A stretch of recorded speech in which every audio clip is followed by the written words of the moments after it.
materi judul sendiri, kami dari kelompok 3 ingin mempresentasikan hasil diskusi kami.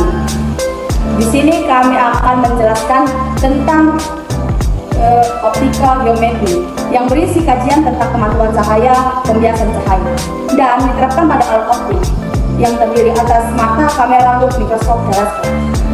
Jadi teman-teman, pertama-tama kita akan mempelajari tentang pemantulan cahaya. Cahaya merupakan gelombang elektromagnetik. Karena merupakan gelombang, maka cahaya dapat mengalami pemantulan ketika cahaya tersebut mengenai permukaan bahan atau tulak tak tembus cahaya yang permukaannya menyala. Kajian tentang pemantulan cahaya merupakan salah satu kajian optical geometry yang akan kita pelajari dalam bab ini.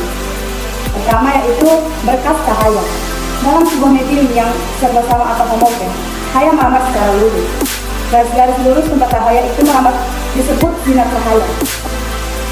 Pada dasarnya, sinar merupakan garis yang tegak lurus dengan permukaan gelombang atau cahaya. Yang kedua yaitu jenis-jenis pemantulan cahaya.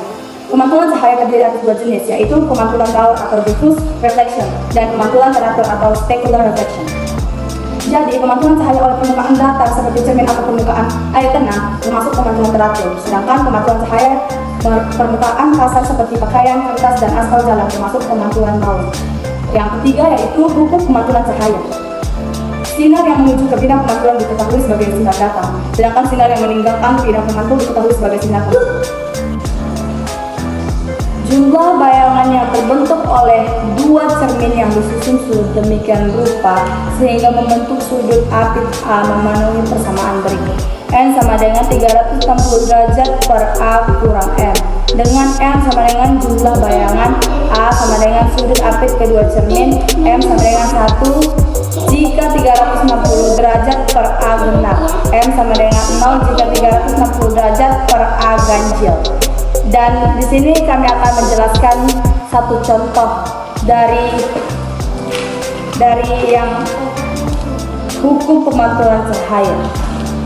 Jadi teman-teman, di sini kami akan menjelaskan satu contoh, yaitu dua buah cermin datar membentuk sudut 90 derajat satu sama lain.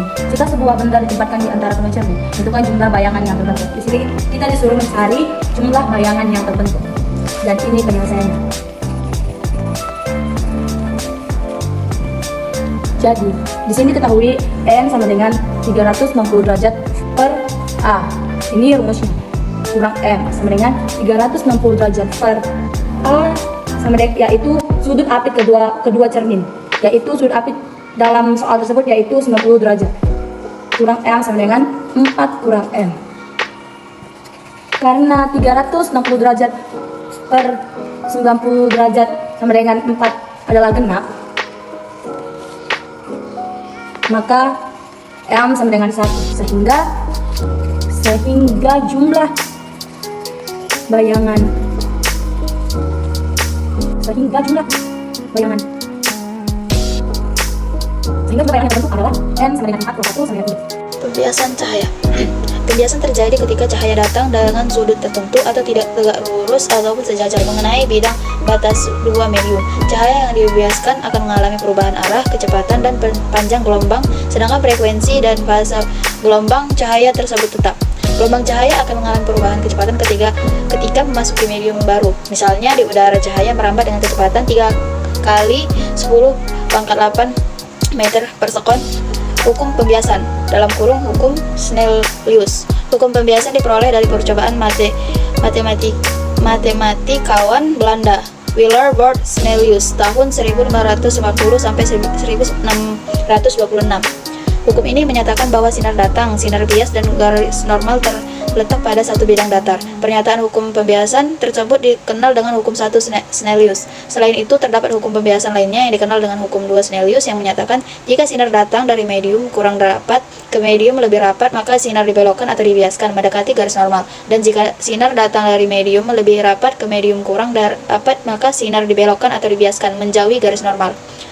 Hukum pembiasan yang diperoleh dari percobaan Snellius tersebut kemudian diturunkan oleh René Descartes menggunakan teori korpuskular yang menghasilkan persamaan matematis berikut: N1 sin I sama dengan N2 sin R.